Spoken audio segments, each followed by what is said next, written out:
شكرا للأستاذ عبد العزيز مسعودي الذي أكد على نقطة مهمة جدا، وهي الفرق الشاسع ما بين الخوصصة والريع.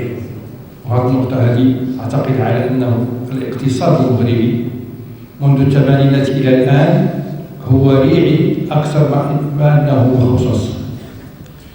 نعطي الكلمة الآن للأستاذ الهادي مسواك الذي هو إطار سابق بمعمل الأسامير لكي يعطينا نظرته الخاصة حول الأسامير من الداخل. يا مسواك يا رفيق لازلنا على الطريق، يا مسواك يا رفيق لازلنا على الطريق. Je crois qu'on est aujourd'hui ici pour réfléchir. Ça va être s'approcher un petit peu. Pour réfléchir aux problèmes qui sont posés. 1, 2, 3, 1, 2, 3. Sera axé sur 3 axes. Un bref historique de la Samir et un rappel du contexte de la privatisation. La Samir privatisée. Et le 3e axe se portera sur les idées sur lesquelles je pense qu'il faut que nous réfléchissions tous ensemble.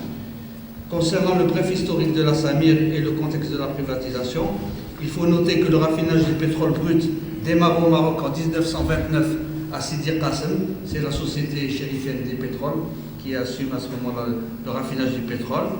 Début des années 60, une nouvelle raffinerie est construite dans la ville portuaire de Fdala Mohammedia, la Samir, société anonyme marocaine-italienne de raffinage, avec 50% de part pour les Italiens et 52% de part pour les Marocains. Celle-ci est le résultat d'un accord historique en 1959 entre l'État marocain, représenté par le BEPI, et l'Office italien national des hydrocarbures, l'ENI.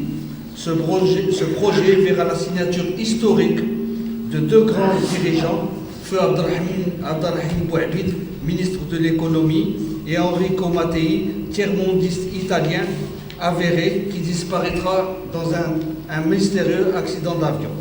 Soulignons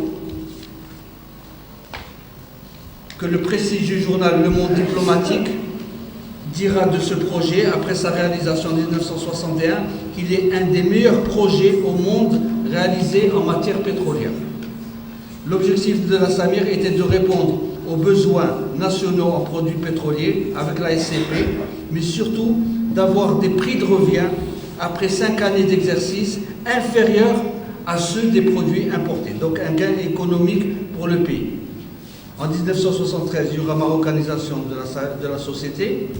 La Samir connaîtra au fil des années de grands investissements, lui permettront de multiplier par plus de 4 sa capacité de raffinage et la construction d'un grand complexe d'huile de base bitume et paraffine dans les années 80. Un écosystème sera créé de fait avec la ville de Mohammedia, voire Casablanca, assurant au fil des années des milliers d'emplois directs et indirects. La Samir principalement, mais la SCP aussi, hors GPL, répondait aux besoins nationaux en produits pétroliers. La Samir était un fleuron industriel et en même temps une entreprise stratégique pour le pays. Aussi, les bénéfices vont avec.